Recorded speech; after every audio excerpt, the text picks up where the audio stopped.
Finally, I came to an absurd conclusion. I thought there were two Sherlies. One Sherlie is the real Sherlie. And the other one is just claiming to be Sherlie to cover up the real Sherlie. In my opinion, I should go back to that house one last time. This time, I will question Sherlie more deeply.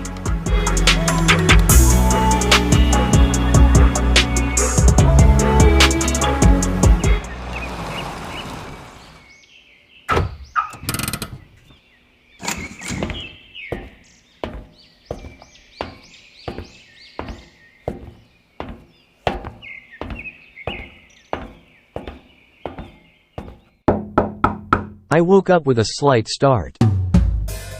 When this morning there was a rather loud knock on my bedroom door. Mr. Kim woke me up this morning. Because, I had told him that I was going with him to Oklahoma City again. Come on, get up. Are you coming with me? Wait, Mr. Kim, I'm getting ready first. I rushed to the bathroom to brush my teeth, wash my face, and quickly put on the clothes I had prepared from last night.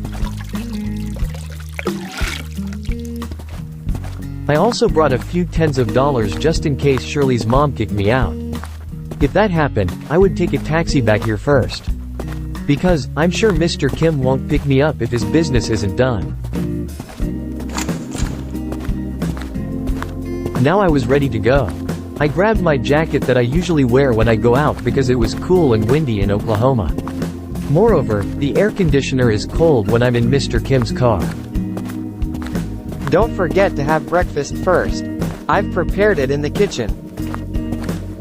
Alright, I'll have breakfast first. I went to the kitchen and grabbed a few slices of sandwiches that Mr. Kim had prepared.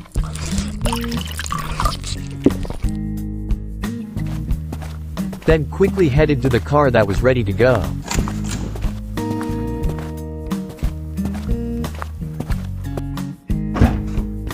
I got in, put on my seatbelt and ate the bread. Looks like I'm going to be longer than yesterday. Are you okay with that? Yes, Mr. Kim. If you haven't done your business, I'll take a taxi home first. Did you bring money for a taxi? But remember not to leave without telling me, especially if you rent a taxi. Okay, Mr. Kim, I understand. Our car drove at a fairly fast speed. It seemed like Mr. Kim had some pretty important business. So he wanted to rush to Oklahoma City.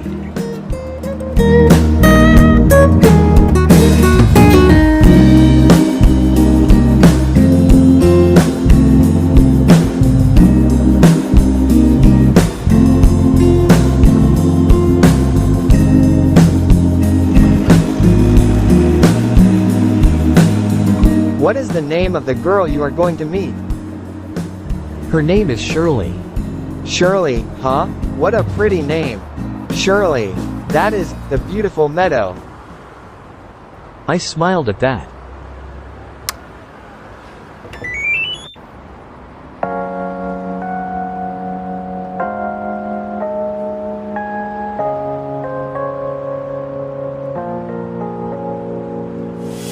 유난히도 캄캄한 밤에 나 홀로 너를 생각하네. 이런 기분 설명할 수 없어. 원래 이맘쯤 너와의 여행을 생각했었는데 yeah, yeah, yeah. 네가 좋아하던 와인과 선물을 준비했겠지. 기뻐할 너를 상상하며 근데 왜 이런 생각을 하면서 너를 추억만 하게 된 건지 yeah.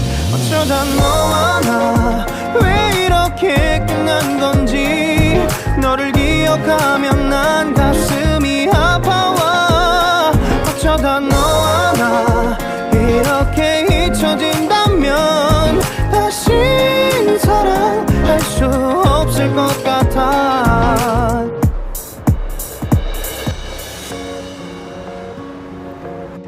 We had entered Oklahoma City. I talked about my studies at the university and my daily life here. Do you feel at home here? Of course I feel at home here.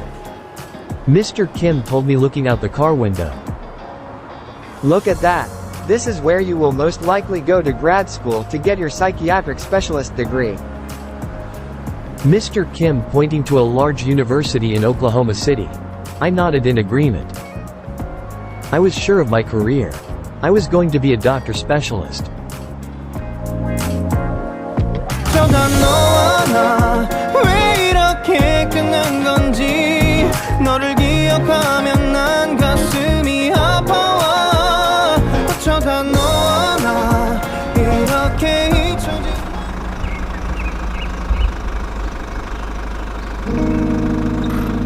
I was completely oblivious to my journey. I had arrived in front of Sherlie's house. It was a simple house with a mailbox that read 111 Road. I got off and thanked Mr. Kim. Remember, you don't go home without telling me, okay? Okay.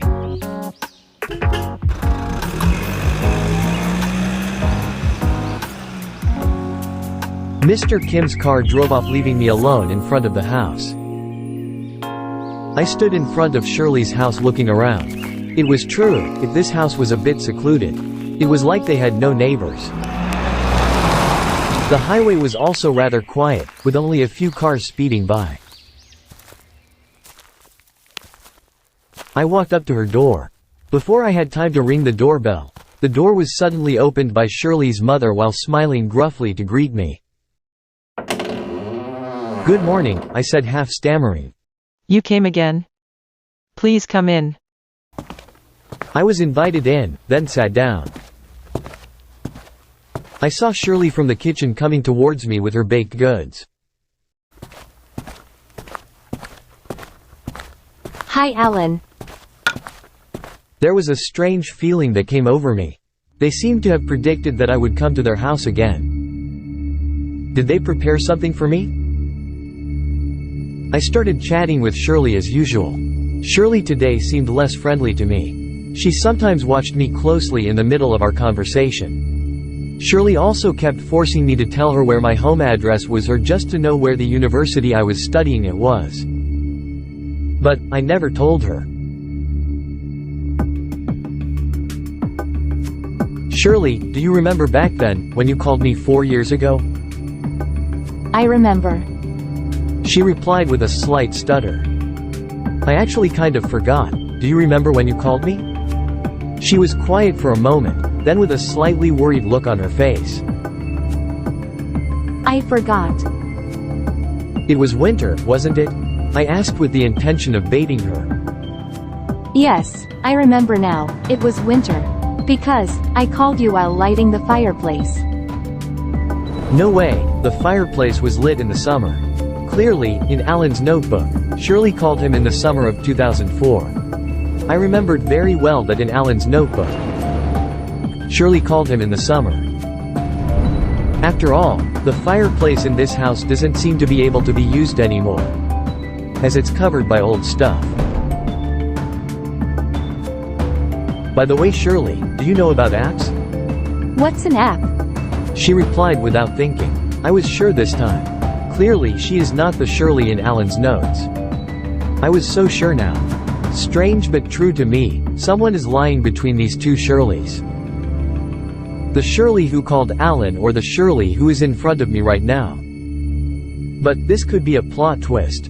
It turns out that the Sherlie in Alan's note was the one who lied. And the real Sherlie is the Sherlie who is with me right now. This was a plot twist to make me think that this Sherlie who was with me was a fake Sherlie. No way, it's a stupid plot twist that is easy to guess in the middle of the story. I still had one more question that really couldn't be answered other than by Sherlie who knew Alan. This was to confirm my guess. Sherlie, that time on the phone, you said you know me and know about me. What city do you think I'm from? I forgot. Guess what, did you not know me before? I baited her. Maybe from Ohio, or New York. I smiled. It was clear that she was not Sherlie who called Alan. Because in the note Alan made, Alan told Sherlie that he was from Vermont. I suddenly realized something very important. I was certain that the Sherlie in front of me was a fake Sherlie. Oh my god, I'm really in trouble. It was true, this girl was just pretending to be Sherlie to trick me. What's wrong, Alan? I feel that I have no more business with Sherlie, who I consider fake. I'm going to leave this house, before I get into bigger trouble. But before leaving, I wanted to debate her about the fate of the original Sherlie who claimed to be held captive. I had to remain careful and not make them suspicious. I could get kicked out because my question bothered her, or they would no longer accept me as their guest forever. I'll be honest with you, I'm actually here looking for my friend. Who? Sherlie. What do you mean? I don't understand. I'm Sherlie. I'm looking for the real Sherlie. You're not the Sherlie I'm looking for. She was shocked by my words and couldn't say anything. Sherlie's mother suddenly came to bring me a glass of tea that was usually served when I visited. Strangely, she seemed to deliberately want to interrupt my conversation with Sherlie. Alan, drink first. I drank a little because my throat was already getting dry from my chat with Sherlie. Plus her bland baked goods made me feel like I was being poisoned. But unusually, this tea tasted a bit bitter. Why don't you spend it? I didn't answer, just shook my head. Honestly, this tea was very bad for my throat. Not long after that, Sherlie's mom left to go back to the kitchen.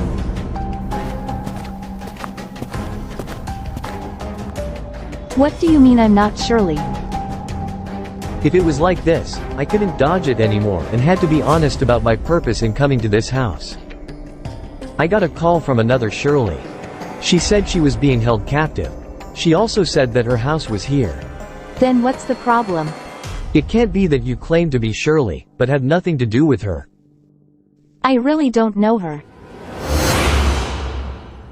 Then why are you claiming to be Sherlie? Where is the real Sherlie? I forced her to confess. My attempt was successful. She didn't answer. Her face was haggard. I was sure she would confess. Suddenly a loud scream startled me. That's enough. No more drama. What the? I said in shock. There was a voice from behind the kitchen door, which turned out to be Sherlie's mother, who had been listening to my conversation with her daughter. I'm getting out of here. I saw her getting angry at me. It turned out to be true. I was going to be kicked out of this house. Calm down. I'll leave now. I stood up. I got up from the chair I was sitting on to go outside. But I suddenly felt dizzy and weak. My body was a bit hard to move. What's wrong? Why can't I stand properly? Sherlie was just silent when she saw my staggering state without helping at all. It looks like the drink was poison. I'm sure. I couldn't stand up anymore and fell to the floor. I could still see and hear, even though I felt limp and helpless. You won't be able to leave here, Alan. Sherlie's mother approached me. But now, she had a kitchen knife pointed at me. Shit, what's going on? Why does she want to kill me? My heart is pounding. Now she's approaching me. I felt like I was starting to lose consciousness of what was happening to me next. I started to faint.